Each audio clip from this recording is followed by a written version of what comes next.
शलोम अल मसी। तो कैसे आप सब लोग, आशा करता हूं हमारी वीडियोस देख के आप लोग बहुत कुछ सीख भी रहे होंगे। आज हम एक बहुत ही मुख्य विषय पे बात करेंगे जिससे हमें ये समझने में आसानी होगी क्या यीशु की जीनियोलॉजी में कॉन्ट्रडिक्शन है। और दूसरा सबसे ज्यादा महत्वपूर्ण सवाल जो मोमिन पार्टी हम लोगों से पूछती है, क्या यीशु मसीह का जन्म दाऊद के घराने में हुआ था। आज की वीडियो खास इसलिए क्योंकि आज की वीडियो में हम कॉन्ट्रडिक्शन प्लस बिब्लिकल प्रॉब्लम का आंसर करेंगे। और मैं आशा करता हूँ कि आप लोगों ने जीनियोलॉजी ऑफ जीसस क्राइस्ट वाली वीडियो देख ली होगी। अगर नहीं देखी है तो जाकर पहले आप उस वीडियो को देखिए ताकि आप दोनों वीडियो को मिलाकर समझ सकें। सभी बातें परमेश्वर के हाथों में देते हैं और शुरू करते हैं आज की वीडियो को।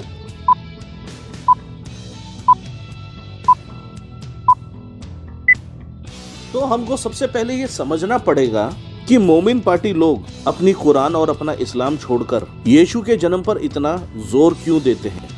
यीशु का जन्म 25 दिसंबर को नहीं हुआ, यीशु की जीनियोलॉजी के अंदर कॉन्ट्रडिक्शन है और यीशु किंग डेविड के रूट से नहीं आते। और इन सब के पीछे मकसद ये होता है कि किसी भी तरीके से विश्वासी लोगों को भटकाया जाए और सच्चे परमेश्वर के सुसमाचार को गलत साबित किया जाए।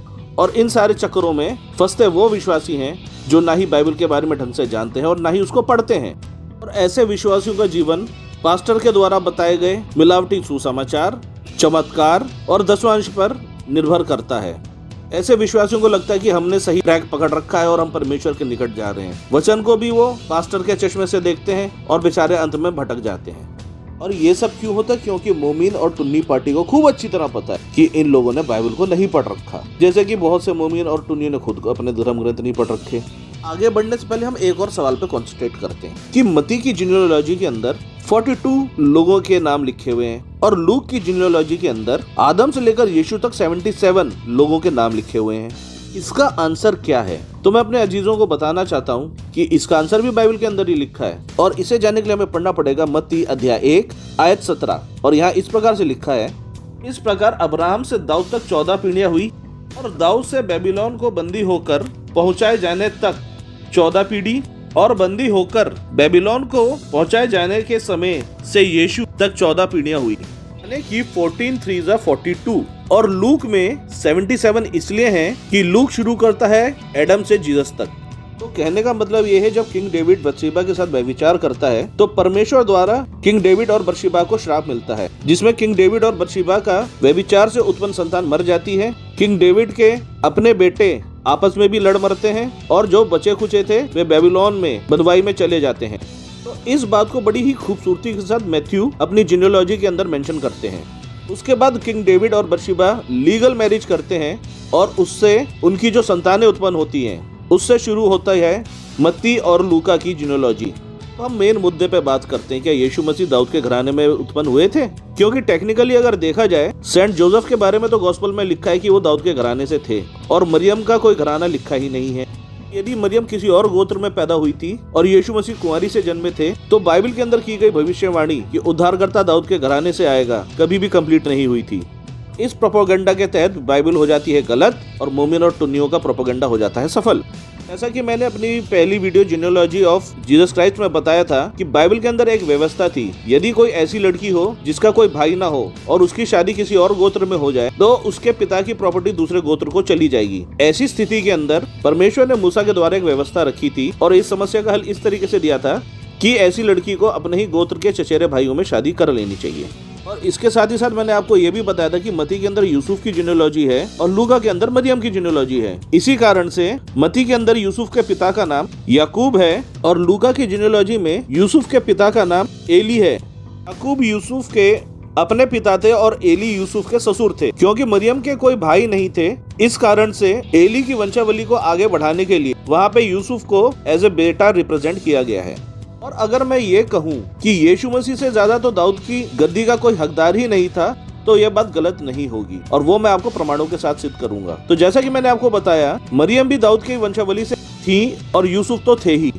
इस बात को जानने के लिए हमें ये जानना पड़ेगा दाऊद के वंश में कौन कौन उत्पन्न हुआ था और इसे जानने के लिए हमें पढ़ना पड़ेगा 2 शमूएल 5:14। और यहाँ इस प्रकार से लिखा है कि जो संतानें यरूशलेम में उत्पन्न हुई उनके नाम यह हैं, अर्थात शमू, शोबाब, नातान और सुलेमान। सुलेमान जो दाऊद की गद्दी पे विराजमान हुए थे, जिनका नाम मत्ती 1 के साथ में मेंशन है और इसको मैं हाईलाइट भी कर रहा हूँ, आप इसे पढ़ सकते हैं। आप में से बहुत से लोग ये कहेंगे ये बात तो हम जानते हैं, इस बात को मोमिन और टुन्नी भी जानते हैं, पर जिस बात को आप लोगों ने कभी नोट नहीं किया और मोमिन और टुन्नियों ने भी नहीं पढ़ा, उसे जानने के लिए हमें पढ़ना पड़ेगा लूका 3:31। और यहाँ इस प्रकार से लिखा है, और वह मलेहा का, और वह मिना का, और वह मतात का, और वह नातान का, और वह दाऊद का। यानी कि दाऊद का बेटा कौन? नातान। और मैं नातान का नाम भी हाईलाइट कर रहा हूँ। अब मैं आपके सामने एक चार्ट लगाता हूँ जिसके द्वारा आप इजीली समझ सकते हैं। मैथ्यू शुरू करते हैं अपनी जीनियोलॉजी अब्राहम से लेके सुलेमान तक, और लूक शुरू करते हैं अपनी जीनियोलॉजी अब्राहम से लेके नातान तक। और यहाँ से दोनों की वंशावली दो अलग अलग ट्रैक पे शुरू हो जाती है। सुलेमान की जीनियोलॉजी से आए यूसुफ और नातान की जीनियोलॉजी से आई माँ मरियम। उसके बाद होती है शादी यूसुफ और माँ मरियम की, यानी नातान और सुलेमान का घराना एक हो जाता है और दाऊद की गद्दी का असली हकदार प्रभु यीशु मसीह बन जाते हैं।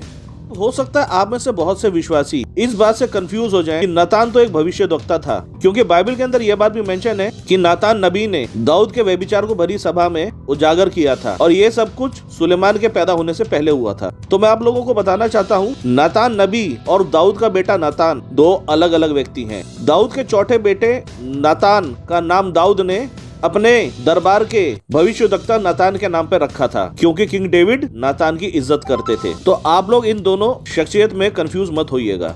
इसी बात के साथ साथ मैं आपको एक और मजेदार बात बताता चलूं, शायद इससे भी आप लोग अनजान होंगे कि प्रोफेट दानियल भी दाऊद के ही बेटे थे। और इस बात को जानने के लिए आप लोग पढ़ सकते हैं पहला इतिहास 3:1। और मैं यहाँ पे दानियल का नाम हाईलाइट भी कर रहा हूँ। प्रोफेट दानियल उस वक्त बाबुल की बनवाई में गए थे जब किंग डेविड ने व्यभिचार किया था और परमेश्वर का श्राप उन पे आ पड़ा था। तो मैं आशा करता हूँ ये जानकारी आपको बहुत पसंद आई होगी।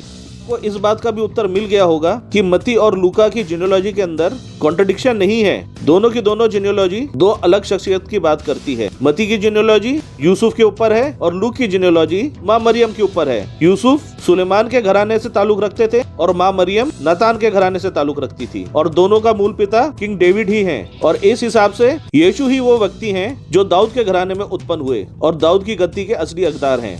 तो अंत में मैं आप लोग को ये कहना चाहता हूँ, यदि आज की वीडियो आपको पसंद आती है तो वीडियो को लाइक करें, अपने विश्वासी बहनों भाई में वीडियो को शेयर करें। यदि आप हमारे चैनल पर नए हैं तो चैनल को सब्सक्राइब करना ना भूलें और हर नई वीडियो की नोटिफिकेशन पाने के लिए बेल आइकन दबाना ना भूलें। प्रभु आपको आशीष दे। धन्यवाद।